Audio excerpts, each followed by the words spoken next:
Well, good Wednesday morning. How are you doing today? I don't know about you, but this being our last full week in purpose-driven life, I find it unusually challenging. And that being the case today also.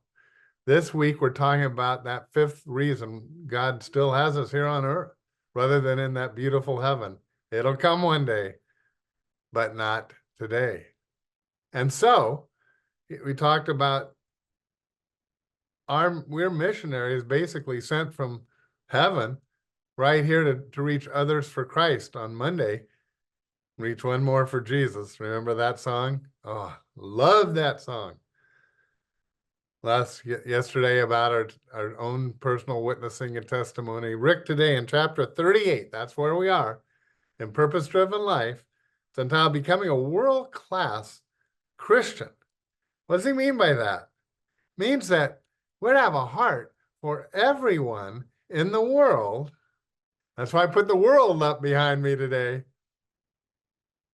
Because God wants to reach everyone in the world with the good news of Jesus. And we'll talk a little bit about how he's doing that today. But let's first just see our assignment. In Mark chapter 16, verse 15, the start of this chapter 38, Jesus said to his followers, and that's us, isn't it? We are his followers also. And he says, go everywhere in the world and tell the good news to everyone. And why? He doesn't want anyone to perish. Tell the good news, the gospel. He went to the cross for them. Psalm 67:2 even says, send us around the world with the news of your saving power and your eternal plan for all mankind. So even back in the days of David and the Psalms, the vision was for the whole world, not just the local, wherever we are. Our commission is the Great Commission. And that's how God wants us to be a part of it. What does that mean and how can we do it? Well, first, let's just get it very clear, and it's the second page of this chapter, that God invites us to the most important cause on earth. And there are a lot of good causes. There are.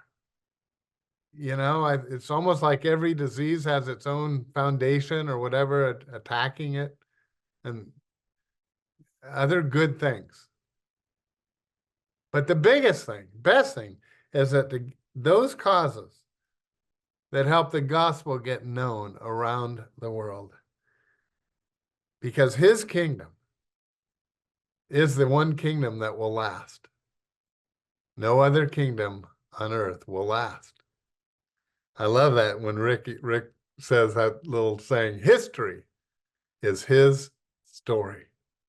History is his story, the story of God getting known and worshiped by people from every tribe and ethnicity, language group around the world. And he's doing that. He's doing that today. Go everywhere in the world and tell the good news to everyone. Can you imagine hearing that, being one of the original followers back in Jesus' day? They didn't even know how big the world was. But even in what they knew, travel was so hard. And no over-air communication, no telephone, telegraph.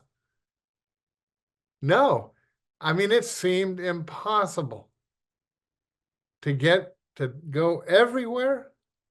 But now today, it's very possible, isn't it? That we have airplanes and ships and trains, buses, automobiles. As Disney once said, it's a small world, isn't it? It's a small world after all. And you know what? It's getting smaller. The internet is huge. And it is around the world. And people from just about everywhere, if they are seeking God, they can find him. On just the 2 internet ministries that I'm involved with, Millions of people every month access the websites, and for different reasons. And sometimes they're searching for a question, and a Christian answer comes up on their search engine. That's the basis of both of these two ministries. allaboutgod.com, you've heard me mention in the past. I actually worked for them for a year or so. And gotquestions.org. Gotquestions.org answers, both of them actually, answer any questions that you might have about the Bible or interpretation or belief systems or help that you might need. I highly recommend. They're both solidly backed by strong believers. All About God actually has its roots in Saddleback Church. People from Saddleback initially, and Got Questions is just solid Bible-believing believers whom I totally admire, and had a lot of work with them also. Millions of people access those sites, and they're both available in numerous languages around the world. So the internet has helped shrinking the world. But Rick's talking about here having a mindset that we have that, yeah, God, you've assigned us that. But maybe when I was younger, I might have gone and considered being a missionary. But right now, it's an effort to go to the store. But when you do go to the store, do you pray, Lord, if there's a conversation I need to have with someone, may I be open to it? Global thinking. Or how can I, here's a good thought, how can I be involved to help advance worldwide mission? Now, it may be one of the ways is that some of your offering to your church, certainly at Saddleback, are used globally spread the gospel. But in most churches, some portion of your giving goes to world mission, and that's a good thing, but it is a very small percentage. So what can you do? I saw years ago, New Tribes Mission, one of the largest mission agencies that reaching into unreached people groups. They had a phrase that not everyone can go, but everyone should have a heart for world missions. And so they gave 4 options: go, give, pray, or encourage. Go, give, pray, encourage. So I've said that for all these years. It made so much sense to me. You can go, and that's a good thing. At Saddleback, we have lots of opportunities for short-term mission, and we call them peace trips. And that's an option. You want to go on a peace trip? We will stand behind you and help you make it happen. You can give. And if somebody wants to go on the peace trip, we ought to all rally, and we will, to make that happen. But you can also give to missions. You could give to the 2 internet organizations that I just mentioned, but there are numerous opportunities. What type of missions stirs your heart? I'll help you find the right group that does what that heart is if you write me. But here's the other thing. Go, give what? Pray. You can pray for world missions.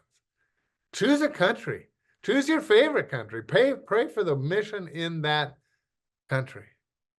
And then encourage, that means there are missionaries all over the world. If you would like to write and become a partner with some missionary, I'll help you make that happen. Or maybe you know a missionary. Write them today. Encourage. Today, writing an email is so easy. Okay, well, we're going to look at more ways that we can be world-class Christians tomorrow. I can't wait. See you tomorrow. Oh, come to the Father through Jesus the Son, and give Him